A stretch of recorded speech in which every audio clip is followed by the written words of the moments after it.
Que faire si la culture de votre entreprise vous déçoit? Je suis Cédric Watine et vous êtes sur Outils du Manager.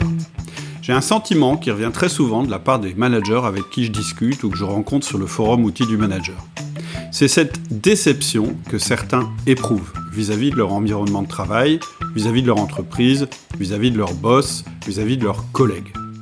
C'est le problème de ces environnements qui ne sont pas orientés management ou on ne croit pas au management. C'est ce décalage entre le vécu de l'entreprise et ce que vous entendez tous les jours chez Outils du Manager. Quand vous êtes confronté à une culture d'entreprise qui ne met pas en avant le management, le plus dangereux, c'est de devenir cynique. Or, le manager cynique est la pire plaie que l'on puisse trouver dans les entreprises aujourd'hui.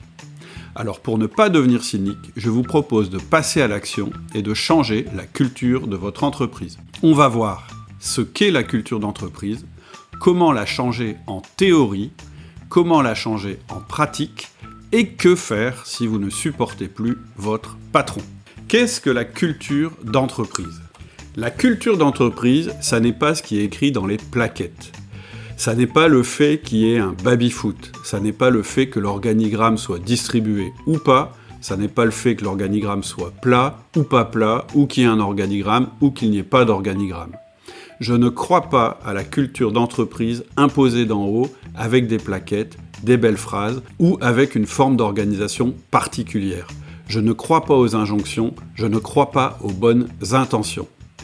Alors, la culture d'entreprise, qu'est-ce que c'est ? La culture d'entreprise, c'est la somme des comportements qui ont cours dans l'entreprise. C'est ce que l'on fait, pas ce que l'on écrit ou ce qu'on affirme. C'est ce qu'on peut voir dans l'entreprise. C'est ce que vos clients peuvent expérimenter concrètement quand ils s'adressent à vous. Bref, la culture d'entreprise, c'est la somme des comportements. C'est la somme des choses que l'on fait tous les jours. Et quand je définis la culture d'une entreprise de cette manière, cela parle beaucoup plus aux dirigeants et aux managers. Pourquoi ? Parce qu'ils sont pragmatiques, orientés sur le fait de bien faire les choses pour obtenir des résultats. Et à partir du moment où vous voyez la culture d'entreprise de cette manière-là, il est beaucoup plus simple de comprendre comment vous pouvez la changer. Pour changer la culture d'une entreprise, il faut changer les comportements. Pour changer les comportements, il faut mettre en place des rituels. Il faut utiliser des outils de communication. Il faut parler aux gens, les influencer et regarder dans quelle mesure leur comportement évolue. Et ça, c'est vraiment le parti d'outils du manager. Je ne démarche pas les entreprises, je parle aux managers de toutes les entreprises. Je leur démontre comment ils peuvent changer leur comportement, je leur démontre qu'ils vont y trouver un avantage personnel. C'est simple, plus de managers en France appliqueront les méthodes outils du manager, plus il y a de chances que les entreprises changent de culture, c'est-à-dire changent de comportement. Qu'est-ce que ça signifie pour vous ? Cela signifie clairement que vous ne devez pas attendre d'être dans l'entreprise parfaite qui applique toutes les méthodes outils du manager. Pourquoi ? Parce que cette entreprise n'existe pas ou pas encore. Si vous avez cette posture, c'est comme si vous disiez « Je refuse d'entrer dans le monde car il n'est pas exactement comme je le voudrais ». Le monde ne sera jamais exactement comme vous le voudrez. Par contre, vous avez des leviers.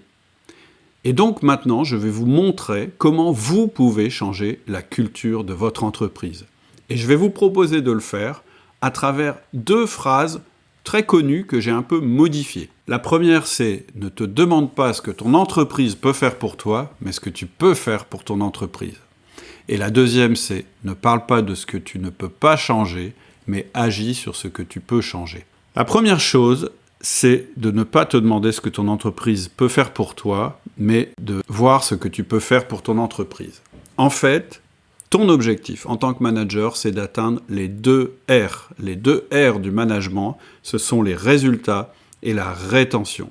Ton objectif, c'est d'amener tes collaborateurs à être performants, ce sont les résultats, et à rester fidèles à l'entreprise, c'est la rétention. Pour le moment, ça doit être ton unique focus. Et en mettant en place les outils du manager, le 1 à 1, le feedback en particulier, tu vas commencer à obtenir des résultats. Et c'est à ce moment-là, au moment où tu commenceras à obtenir des résultats, qu'on remarquera ta performance. Et donc, c'est en devenant toi-même le meilleur possible, en investissant sur toi-même, en faisant ce qu'il faut pour devenir meilleur manager, que tu obtiendras toutes les chances pour faire évoluer la structure de ton environnement. Donc, première règle, concentre-toi sur toi et sur ton équipe. Mets en place les outils pour obtenir les résultats et la rétention. La deuxième règle, c'est de ne pas parler de ce que tu ne peux pas changer, mais d'agir sur ce que tu peux changer. Arrête immédiatement de critiquer ta direction, de critiquer ton boss, de critiquer tes collègues qui ne font pas du management comme tu aimerais qu'ils le fassent. Développe ta propre culture du management au sein de ton équipe. C'est ça le plus important. Pour changer la culture de ton entreprise, tu dois commencer par changer la culture de ton équipe, en mettant en place les 1 à 1, les feedbacks, etc. Une fois que tu auras obtenu des résultats, alors tu verras qu'on parlera de toi sans que tu aies besoin d'en parler. Tu verras que ton boss va s'intéresser à tes méthodes de management. Tu verras que tes collègues vont commencer à te poser des questions.